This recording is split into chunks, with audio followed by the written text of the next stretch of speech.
معزز سامعین السلام علیکم۔ مقبول جہانگیر کی ایک اور تہلکہ خیز تصنیف پاگل خانہ آپ کی پیش خدمت ہے۔ آپ سب سے گزارش ہے کہ میری ویڈیوز کو زیادہ سے زیادہ لائک اور شیئر کر کے میری حوصلہ افزائی کیجیے تاکہ میں اسی طرح اچھی اچھی کہانیاں آپ کی پیش خدمت کر سکوں۔ تہخانے کی صفائی کے کٹھن اور سخت تھکا دینے والے کام سے فارغ ہو کر والٹر نے اپنے کپڑوں اور جسم کی صفائی پر توجہ دی۔ اس کا شاندار سوٹ اس خونی کارروائی کے دوران میں برباد ہو چکا تھا۔ اسے صاف کرنا اس کے لیے محال تھا اور نہ وہ یہ خطرہ مول لے سکتا تھا کہ سوٹ کسی ڈرائی کلینر کے حوالے کرے۔ اس نے فیصلہ کیا کہ فی الحال وہ یہ سوٹ کہیں چھپا دے گا اور موقع ملتے ہی خود ہی اسے ڈرائی کلین کرنے کی کوشش کرے گا۔ جسمانی صفائی کے لیے اس نے ایک بار پھر پانی گرم کیا اور اچھی طرح نہایا۔ اس نے کسی ماہر فن قاتل اور مجرم کی طرح اپنے ناخنوں کی صفائی پر خاص توجہ دی۔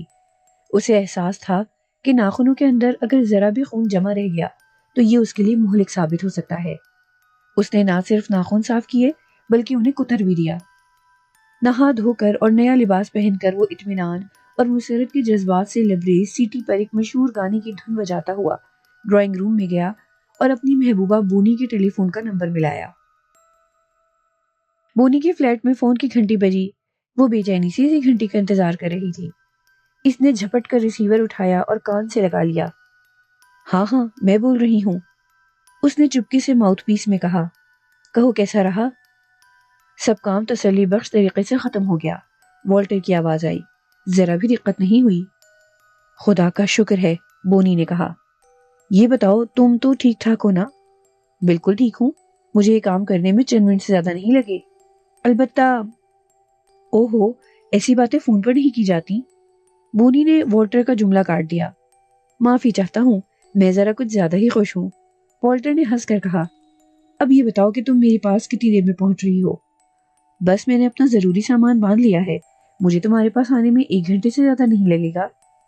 بہت خوب، ادھر میں بھی تیار ہی ہوں، والٹر نے کہا۔ بہرحال تم جس قدر جلد آؤ اتنا ہی اچھا ہے۔ سنو، اب میں یہاں اس مکان میں زیادہ دیر ٹھہرنا نہیں چاہتا، میری بات تم سمجھ رہی ہو نا؟ ہاں خوب سمجھ رہی ہوں، بونی نے جواب دیا۔ تم جانتے ہی ہو تم سے زیادہ مجھے جلدی ہے، لیکن میں ایک بات یہ کہنا چاہتی ہوں کہ ہم رود کو بھی اپنے ساتھ لے چلیں تو بہتر ہے۔ کیا احمقانہ بات کرتی ہو تم؟ والٹر نے جھلا کر کہا۔ خود ہی مجھے منع کیا کہ فون پر ایسی باتیں نہیں کی جاتی ہیں، اور اب وہ تو ٹھیک ہے مگر تم میری پوری بات تو سن لو، بونی نے اصرار کیا۔ اگر ہم اپنے سامان کے ساتھ فریزر کو بھی رکھ لیں تو کیا حرج ہے؟ ہو سکتا ہے ہمارے جانے کے بعد اگر کسی نے تہخانے میں جھانک لیا اور فریزر کھول کر دیکھا تب؟ اس کا کوئی امکان فی الحال نہیں، والٹر نے دبے دبے جوش سے کہا۔ یہاں کوئی نہیں آئے گا، اور پھر یہ تو سوچو کہ اتنا بھاری فریزر ہم کہاں اٹھائے پھریں گے؟ تم میری بات ہی نہیں سمجھ رہے ہو، میرا مطلب یہ تھا کہ رود کو مکان میں چھوڑنا ٹھیک نہیں ہوگا۔ ہم اسے فریزر سے نکال کر ساتھ لے لیں اور ایئرپورٹ جاتے ہوئے راستے ہی میں کہیں پھینک جائیں۔ رات کا وقت ہوگا، کسی کو پتہ بھی نہ چلے گا۔ فریزر میں اس کا پایا جانا خطرے کا باعث بن سکتا ہے۔ اچھا ابھی بحث بند، میں فون بند کر رہا ہوں، والٹر نے اکتا کر کہا۔ تم خوامخواہ وقت ضائع کر رہی ہو، بس تم جلدی سے یہاں آ جاؤ۔ وہ تو میں آ ہی رہی ہوں، لیکن بہتر تھا کہ بہرحال میں اپنی کار تمہارے مکان کے عقب میں کھڑی کروں گی۔ تم کچن کا دروازہ کھلا رکھنا تاکہ مجھے دستک نہ دینی پڑے۔ بونی نے اسے ہدایات دی۔ اچھا، خدا حافظ۔ والٹر نے جب فون بند کیا تو کسی انجانے خوف سے اس کے ہاتھ کانپ رہے تھے۔ پہلی بار اسے اپنے بھیانک جرم کا احساس ہوا۔ یہ بے وقوف بونی اب اسے پٹھیاں پڑھانے چلی ہے، کہتی ہے فریزر اپنے ساتھ لے چلو۔ اگر رود کو اپنے ساتھ ہی لے جانا تھا تو اتنا قیمتی فریزر خریدنے کی آخر ضرورت ہی کیا تھی؟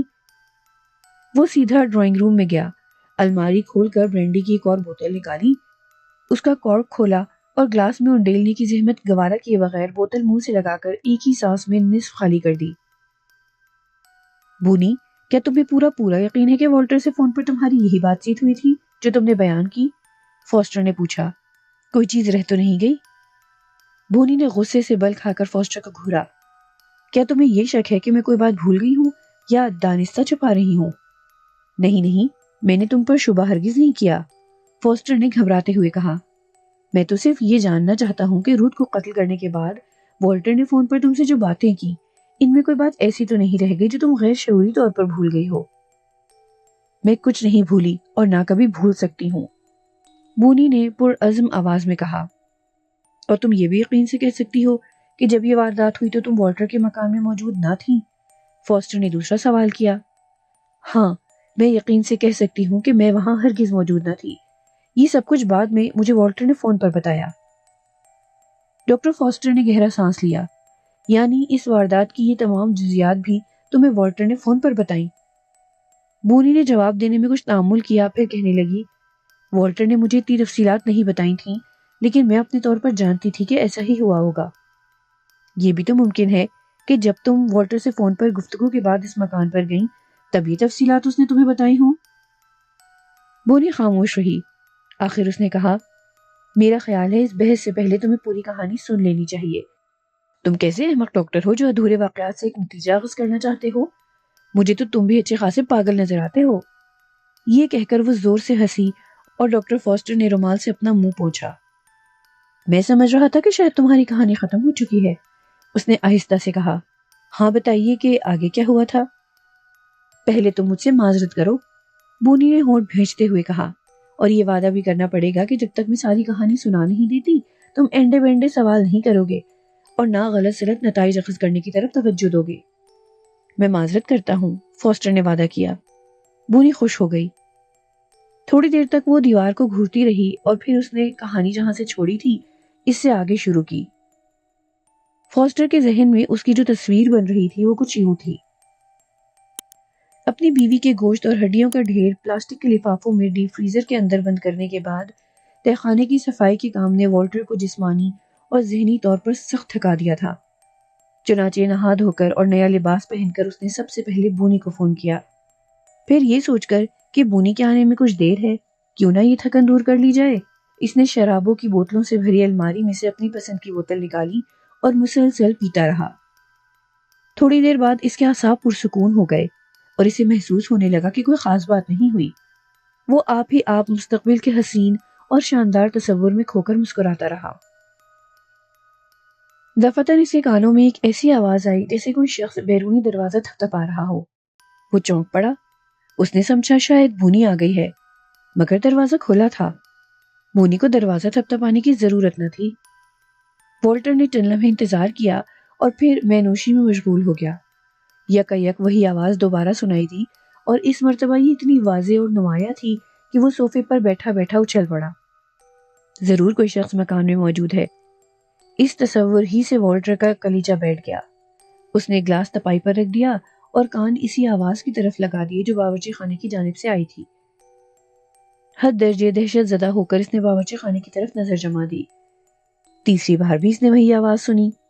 اب شک و شبہ کا کوئی امکان باقی نہ رہا۔ وہ صوفے سے اٹھ کھڑا ہوا۔ یہ کون بدماش مکان میں آن گھسا؟ اس نے بڑبڑاتے ہوئے کہا، لیکن کوشش کے باوجود باورچی خانے کی طرف یکلخت قدم نہ بڑھا سکا۔ سارے مکان میں خوفناک سناٹا طاری تھا۔ والٹر کچھ دیر صوفے کے قریب کھڑا چوتھی مرتبہ یہ پراسرار آواز سننے کی کوشش کر رہا تھا۔ اس حالت میں کھڑے کھڑے 10 منٹ گزر گئے، وہ آواز سنائی نہ دی۔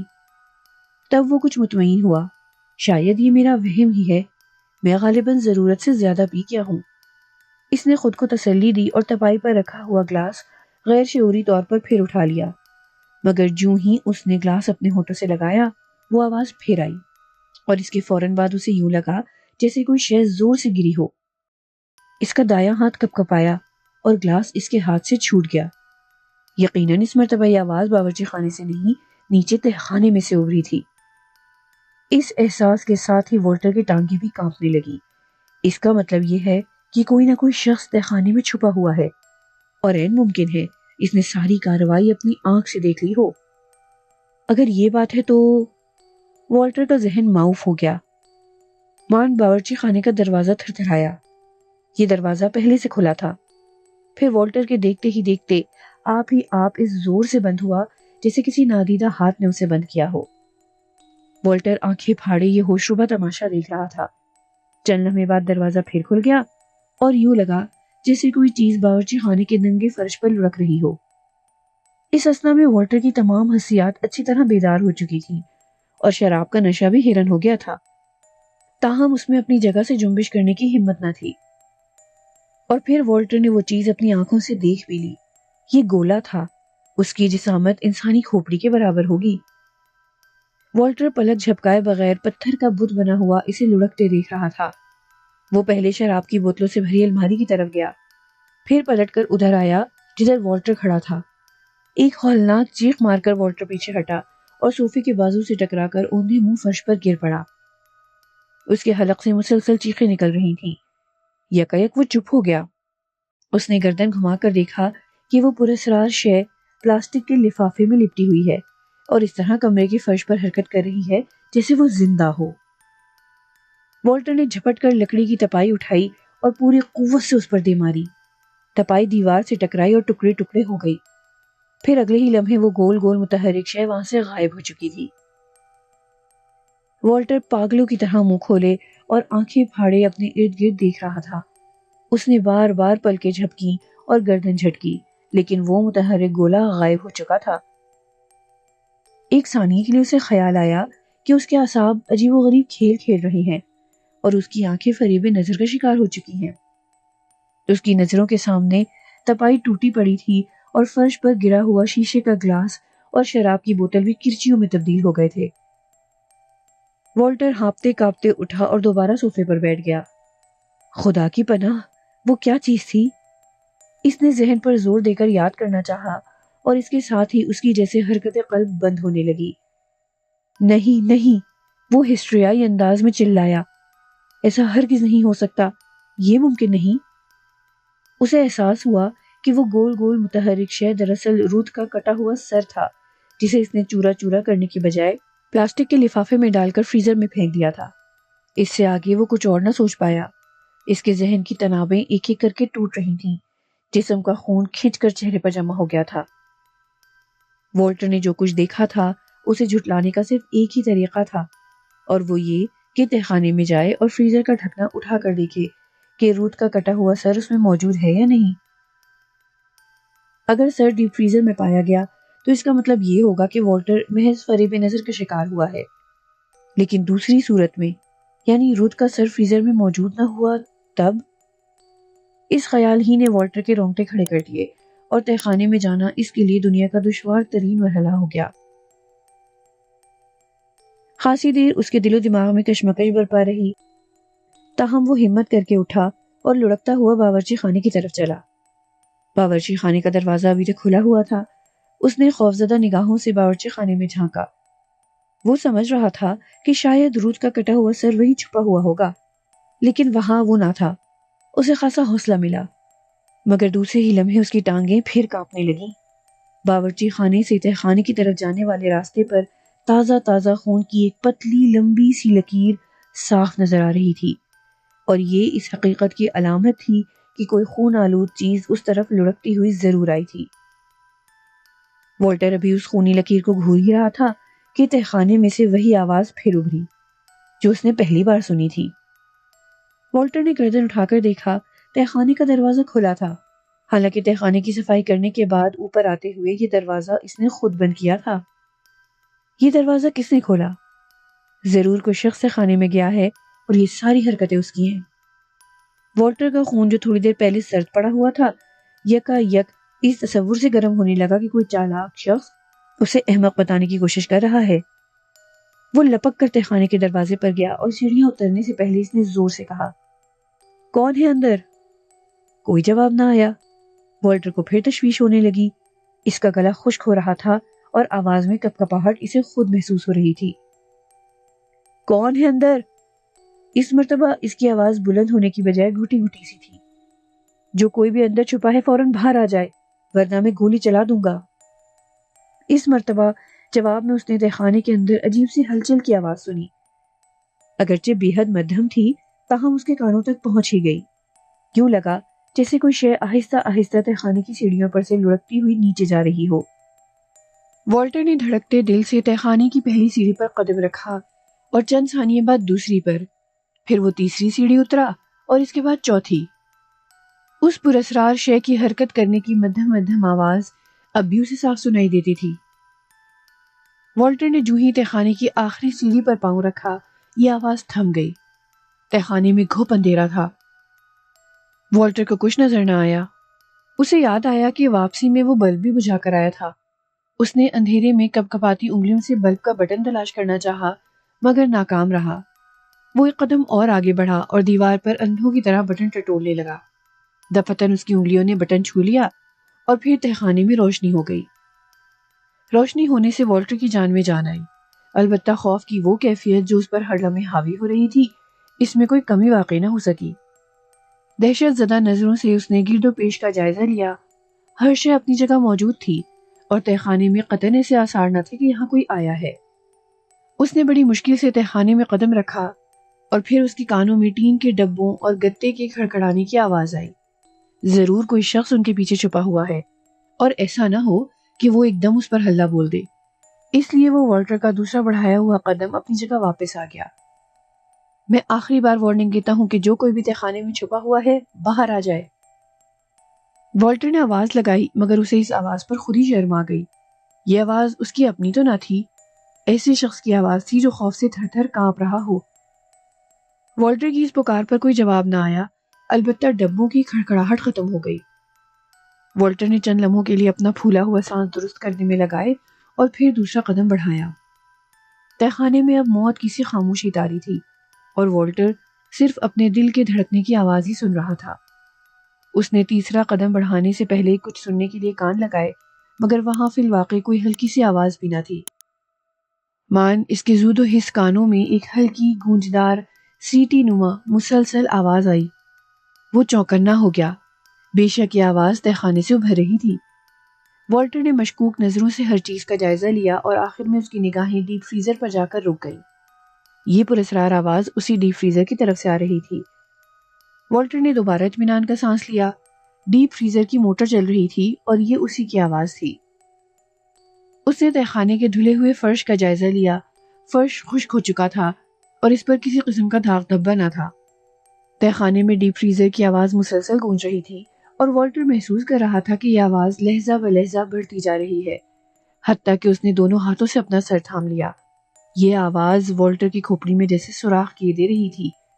اس کی نگاہیں اب ڈیپ فریزر پر جمی ہوئی تھیں، جس کا ڈھکنا آہستہ آہستہ آپ ہی آپ اوپر اٹھ رہا تھا۔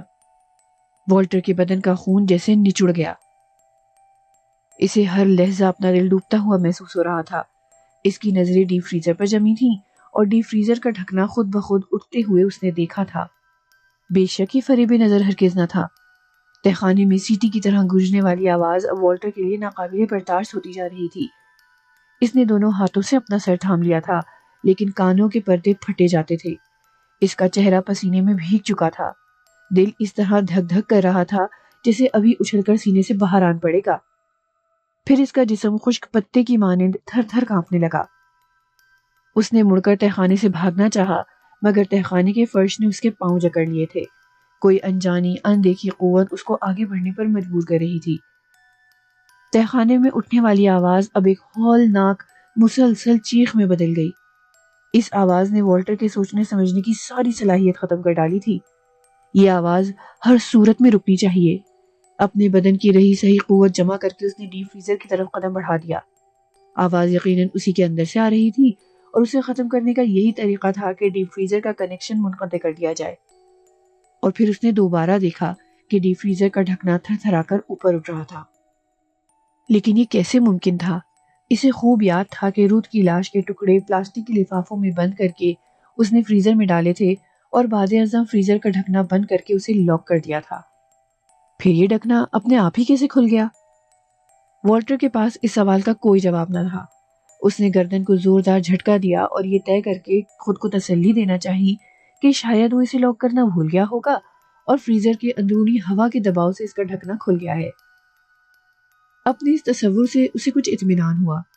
مزید 3-4 قدم بڑھا کر وہ فریزر کے نزدیک پہنچ گیا اور یہ دیکھ کر اسے واقعی خوف آمیز تعجب ہوا کہ فریزر کا ڈھکنا تھوڑا سا کھلا ہوا ہے اور یہ بھیانک آواز جس نے اس کے اعصاب ریزہ ریزہ کر دیے تھے اسی کے اندر سے اٹھ رہی تھی۔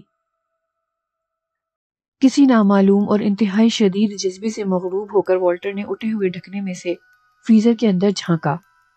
پہلی نظر میں اسے کچھ دکھائی نہ دیا۔ اس نے ہاتھ آگے کر کے فریزر کا ڈھکنا قدرے اوپر اٹھایا اور گردن جھکا کر اس نے اس کے اندر غور سے دیکھا۔ یکا یک اس کے حلق سے ایک دل دوست چیخ نکلی اور وہ اچھل کر پیچھے ہٹ گیا۔ فریزر کے اندر سے ایک انسانی ہاتھ نے والٹر کو پکڑنے کی کوشش کی تھی۔ والٹر بری طرح کانپ رہا تھا۔ اس نے کھلی اور پھٹی پھٹی آنکھوں سے دیکھا کہ ایک انسانی ہاتھ، اس کی بیوی روتھ کا ہاتھ، حرکت کرتا ہوا فریزر سے باہر آ رہا تھا۔ والٹر نے پاگلوں کی طرح چلاتے ہوئے فریزر کا ڈھکنا بند کرنا چاہا، لیکن بجلی کی طرح تڑپ کر اس ہاتھ نے والٹر کی گردن دبوچ لی۔ پنجے کی انگلیوں کے لمبے لمبے تراشیدہ نوکیلے ناخن والٹر کی گردن میں سوئیوں کی طرح گھستے جا رہے تھے اور اس کی گردن سے خون کی پتلی پتلی دھاریں فواروں کی طرح اچھل رہی تھیں۔ والٹر مجنونانہ جدوجہد کر کے خود کو اس پنجے سے چھڑانے کے لیے زور لگا رہا تھا، مگر پنجے کی گرفت لمحہ بلمحہ مضبوط ہوتی جا رہی تھی۔ والٹر نے محسوس کیا کہ اس کی آنکھیں اپنے حلقوں سے باہر ابھر رہی ہیں اور سانس رک گیا ہے اور اس کا سینہ حبض دم سے بس شق ہونے ہی والا ہے۔ چند ثانیے قبل اس کے حلق سے جو گھٹی گھٹی چیخیں نکل رہی تھیں وہ اب مدھم غراہٹوں میں بدل چکی تھیں اور اس کی تمام قوت مدافعت دم توڑ رہی تھی۔ اس نے خود کو اس پراسرار خونی پنجے کی گرفت سے آزاد کرانے کی آخری کوشش کی، مگر یہ کوشش بھی ناکام رہی۔ والٹر کو یوں لگا جیسے اس کی شہرت کٹ گئی ہے۔ اپنے ہی بدن سے نکلے ہوئے گرم گرم خون کے چھینٹے اس کے منہ پر پڑ رہے تھے۔ اس نے منہ کھول کر آخری سانس لینا چاہا، لیکن یہ کوشش بھی رائے گاں گئی۔ روتھ کا پنجہ آہستہ آہستہ اسے فریزر کے اندر کھینچ رہا تھا۔ فریزر کا ڈھکنا اپنے آپ ہی پورا کھل گیا اور والٹر ایک تنکے کی طرح کھنچتا ہوا فریزر کے اندر سما رہا تھا۔ پہلے اس کا سر فریزر میں گیا، پھر سینہ، اس کے بعد نچلا دھڑ اور آخر میں دونوں ٹانگیں جو بری طرح تھرتھرا رہی تھیں۔ والٹر کو مرنے سے پہلے جو بات یاد آئی وہ یہ تھی کہ جس ہاتھ نے اسے پکڑ کر فریزر میں گھسیٹا تھا اس ہاتھ کی کلائی میں سنہری کنگن پڑا تھا جس کی شکل ایک سانپ کی سی تھی۔ میں نے اپنی زندگی میں اس سے زیادہ حیرت انگیز کہانی نہیں سنی، ڈاکٹر فاسٹر نے مسکراتے ہوئے بونی سے کہا۔ اگرچہ وہ مسکرا رہا تھا لیکن اپنے دل میں فاسٹر کو بخوبی احساس تھا کہ اس کی یہ مسکراہٹ محض ظاہرداری ہے۔ وہ بونی پر یہ ظاہر کرنا چاہتا تھا کہ اسے اس ہولناک داستان سے ذرا ڈر نہیں لگا، اور یہ اور بات کہ اس دوران شدید سردی کے باوجود ڈاکٹر فاسٹر کی پیٹھ پسینے میں بھیگ چکی تھی۔ اس کو یوں محسوس ہو رہا تھا جیسے ڈیپ فریزر کے اندر والٹر نہیں گیا بلکہ وہ خود اس حادثے سے دوچار ہوا ہے۔ بونی اسے نفرت انگیز نگاہوں سے گھور رہی تھی۔ اسے فاسٹر کا یہ جملہ پسند نہیں آیا تھا، تاہم وہ چپ رہی۔ تھوڑی دیر بعد فاسٹر نے کہا، اب میں کہہ سکتا ہوں کہ پولیس نے تمہاری کہانی پر یقین کیوں نہیں کیا ہوگا۔ پولیس والے سائنٹیفک لوگ ہوتے ہیں، وہ مافوق الفطرت واقعات پر یقین نہیں رکھتے۔ ان کی سمجھ میں نہیں آ سکتا کہ ایک کٹا ہوا زنانہ ہاتھ والٹر جیسے قوی ہیکل مرد کو گھسیٹ کر ڈیپ فریزر میں کیسے لے جا سکتا ہے۔ بونی نے یہ تبصرہ جیسے سنا ہی نہیں۔ وہ مسلسل اپنے سامنے دیوار پر کوئی غیر مرئی چیز دیکھ رہی تھی۔ بہرحال میں تمہارا ممنون ہوں کہ تم نے یہ واقعات مجھے تفصیل سے بتائے۔ فاسٹر بولتا رہا، میرا خیال ہے پولیس والے بھی اپنی جگہ سچے ہیں۔ اگر انہوں نے ان محیر العقول واقعات پر یقین نہیں کیا تو اس میں ان بیچاروں کا کوئی قصور نہیں۔ وہ کہتے ہوں گے کہ ایسا ممکن ہی نہیں۔ تاہم میں تمہیں جھٹلانا نہیں چاہتا، اس لیے کہ میں ایک نفسیاتی معالج ہوں اور جانتا ہوں کہ بعض لوگ واقعات کو ایک خاص نظر سے دیکھنے کے عادی ہوتے ہیں۔ میرا مطلب یہ ہے کہ ضروری نہیں جو واقعہ یا حادثہ جس شکل میں رونما ہوا ہو اسے اسی طرح بیان کر دیا جائے۔ ہر واقعے کا ایک پس منظر ہوتا ہے اور جو افراد اس سے متعلق ہوتے ہیں ان کی ایک خاص ذہنی کیفیت ہوتی ہے جس کے زیر اثر وہ اسے اپنی نگاہ سے دیکھتے اور اپنے ذہن سے سوچتے ہیں۔ یہ نہایت مشکل اور کٹھن معاملہ ہے، ظاہر ہے اسے پولیس والے نہیں جان سکتے۔ بونی اب بھی خاموش رہی۔ اس کے اس رویے سے ڈاکٹر کو یہ اندازہ کرنے میں دشواری پیش نہ آئی کہ وہ اس کی باتیں سن ہی نہیں رہی۔ فاسٹر نے مضطرب ہو کر شانے اچکائے اور اپنے عقب میں کھڑے رینالڈس کو بے بسی سے دیکھا۔ رینالڈس کے لبوں پر معنی خیز مسکراہٹ ابھر رہی تھی۔ اس نے کہا، ڈاکٹر فاسٹر، ابھی آپ نے مکمل کہانی نہیں سنی۔ بہتر یہ ہے کہ بونی کو اپنی کہانی پائے تکمیل تک پہنچا لینے دیجیے۔ فاسٹر کے چہرے پر پشیمانی کی علامات نمودار ہوئیں۔ اس نے کھسیانے لہجے میں کہا، اچھا، ابھی کہانی کا کچھ حصہ باقی ہے؟ میں تو سمجھ رہا تھا کہ…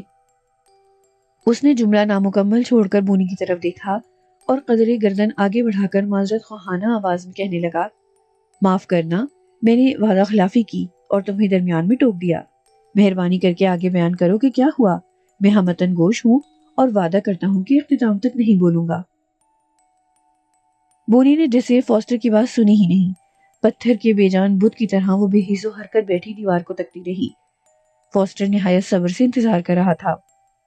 2-3 منٹ انتظار کرنے کے بعد بھی جب بونی نے فاسٹر کی طرف توجہ نہ دی تو وہ کہنے لگا، سنو لڑکی، اگر تم خاموش ہی رہنا چاہتی ہو تو میں تمہیں بولنے پر مجبور نہیں کروں گا۔ تم نے ابتدا میں مجھے یقین دلایا تھا کہ اس کہانی کی صداقت کا ثبوت بھی تمہارے پاس موجود ہے۔ تم یہ ثبوت دے سکو تو اچھی بات ہے، پھر میں تمہیں یہاں سے نکال کر باہر لے جانے میں کامیاب ہو جاؤں گا۔ میں پولیس کو بتا سکوں گا کہ تمہاری کہانی سچی ہے۔ بونی کے بے حس و حرکت جسم میں جان پڑ گئی۔ اس نے اپنی پلکیں جلدی جلدی جھپکی، گہری آہ بھری اور بولی، میں نے یہ کب کہا کہ تم مجھے یہاں سے نکال کر کہیں لے جاؤ؟ مجھے اس بات کی بھی پرواہ نہیں کہ پولیس والے کیا سوچتے ہیں اور ڈاکٹروں کی میرے بارے میں کیا رائے ہے۔ میرے نزدیک یہ سب لوگ ایک جیسے ہیں۔ میں تو صرف یہ چاہتی ہوں کہ تم مجھے جھوٹا نہ سمجھو، تم مجھے اچھے آدمی نظر آتے ہو۔ بونی نے اپنی کار مکان کے پچھلے حصے کی طرف کھڑی کی۔ سامنے ہی دروازہ نظر آ رہا تھا۔ یہ دروازہ والٹر کے مکان کے عقبی حصے میں بنا ہوا تھا۔ بونی نے کار کی بڑی بتیاں بجھا دیں اور انجن بند کر دیا۔ وہ فوراً ہی کار سے نیچے نہیں اتری بلکہ محتاط نظروں سے گرد و پیش کا جائزہ لیتی رہی۔ وہاں کوئی ذی روح موجود نہ تھا۔ اس نے آہستہ سے کار کا دروازہ کھولا اور باہر نکل آئی۔ ایک بار پھر اس نے ارد گرد دیکھا اور مطمئن ہو کر دروازے کی طرف بڑھی۔ دروازہ مقفل نہ تھا۔ اس نے انگلی کی مدد سے دروازے کو دھکیلا۔ دروازہ کوئی آہٹ پیدا کیے بغیر کھل گیا۔ بونی نے دروازے میں قدم رکھا اور آہستہ سے مڑ کر دروازہ بند کر دیا۔ اس نے خود کو ایک پتلی سی تاریک راہداری میں پایا۔ وہاں رک کر اس نے مکان کے اندر کوئی آواز، کوئی آہٹ سننے کی کوشش کی، مگر بے سود۔ مکان کے اندر سناٹا تھا۔ 2-3 قدم آگے بڑھ کر اس نے مدھم آواز میں والٹر کو نام لے کر پکارا۔ کوئی جواب نہ آیا۔ بونی نے چند لمحے توقف کے بعد ذرا زور سے آواز دی، والٹر، والٹر کہاں ہو تم؟ اسے اس مرتبہ بھی کوئی جواب نہ ملا۔ راہداری طے کر کے وہ باورچی خانے میں داخل ہوئی۔ باورچی خانے کا دروازہ بھی چوپٹ کھلا تھا۔ اس نے بڑھ کر باورچی خانے میں جھانکا، وہاں کوئی نہ تھا۔ لہجہ بلہجہ اس کی حیرت اور تشویش بڑھ رہی تھی۔ ایک مرتبہ پھر اس نے والٹر کو آواز دی، مگر اس کی جانب سے کوئی جواب نہ ملا۔ بونی کے دل کی دھڑکنیں تیز ہونے لگیں۔ وہ وہیں رک کر سوچنے لگی کہ والٹر کہاں گیا؟ کیا وہ مکان میں موجود نہیں ہے؟ ہو سکتا ہے وہ رود کی لاش کسی نامعلوم سبب سے ٹھکانے لگانے گیا ہو۔ ممکن ہے اس نے اس مقصد کے لیے ڈیپ فریزر کو استعمال کرنا مناسب نہ جانا ہو، مگر اسے بہرحال بونی کی آمد تک تو مکان کے اندر موجود رہنا چاہیے تھا۔ ان کے مابین یہی فیصلہ ہوا تھا۔ پھر والٹر کہاں غارت ہو گیا؟ بونی کو اب اس پر غصہ آنے لگا۔ دفتن اس کی نگاہ تہ خانے کو جانے والی سیڑھیوں پر پڑی۔ ہلکی سی مسکراہٹ آپ ہی آپ اس کے لبوں پر آ گئی۔ اس نے اطمینان کا گہرا سانس لیا۔ والٹر یقیناً تہ خانے میں ہوگا، اس لیے بونی کی آواز اس کے کانوں تک نہیں پہنچ پائی۔ بونی نے تہ خانے کی پہلی سیڑھی پر قدم رکھا، مگر فوراً ہی قدم پیچھے ہٹا لیا۔ نہ جانے کیوں اسے تہ خانے میں جاتے ہوئے خوف محسوس ہو رہا تھا۔ اس نے دل میں کہا، اگر والٹر نے رود کو ٹھکانے لگا کر لاش ڈیپ فریزر میں بند کر دی ہے تو اب وہ تہ خانے میں نہیں ہوگا، وہ مکان ہی میں کہیں ہے۔ دوبارہ باورچی خانے کی طرف آتے ہوئے اس نے پھر آواز دی، والٹر، والٹر۔ والٹر نے کوئی جواب نہ دیا۔ کاش بونی کو اندازہ ہوتا کہ والٹر اس وقت جواب دینے کی پوزیشن ہی میں نہ تھا۔ بونی غصے سے بھناتی ہوئی ڈرائنگ روم میں داخل ہوئی۔ اسے یقین تھا کہ والٹر وہیں شراب کے نشے میں دھت بے سود پڑا خراٹے لے رہا ہوگا، لیکن یہ دیکھ کر اس کے تعجب کی انتہا نہ رہی جب اس نے ڈرائنگ روم کو بالکل خالی پایا۔ والٹر وہاں بھی نہ تھا۔ یکایک بونی کی نگاہ ڈرائنگ روم کے فرش پر پڑی۔ لکڑی کی ایک ٹوٹی ہوئی تپائی مشروبات کی الماری کے قریب پڑی تھی اور قالین پر شیشے کے گلاس اور مشروب کی بوتل کی کرچیاں بکھری ہوئی تھیں۔ بونی چند لمحے آنکھیں پھاڑے ان کرچیوں کو تکتی رہی، پھر اس نے آگے بڑھ کر کمرے کا گہری نظروں سے جائزہ لیا۔ ضرور یہاں دھینگا مشتی ہوئی ہے۔ پھر اس نے جھک کر قالین پر انگلی جمائی۔ بوتل سے گرے ہوئے مشروب کا گیلا داغ صاف دکھائی دے رہا تھا۔ بونی کی انگلی جب مشروب کی نمی سے تر ہوئی تو اس نے اپنی انگلی سونگھی۔ اسے یقین ہو گیا کہ والٹر یہاں بیٹھ کر برانڈی پیتا رہا ہے، لیکن وہ کدھر گیا اور یہ تپائی کس نے توڑی؟ ممکن ہے رود کے ساتھ ہاتھا پائی ہوئی ہو۔ ابھی وہ وہیں کھڑی اس پراسرار حالات پر غور کرنے اور انہیں سلجھانے کی کوشش کر رہی تھی کہ اس کے کانوں میں باورچی خانے کی طرف سے ایسی آواز آئی جیسے کوئی ہلکی سی چیز نیچے گری ہو۔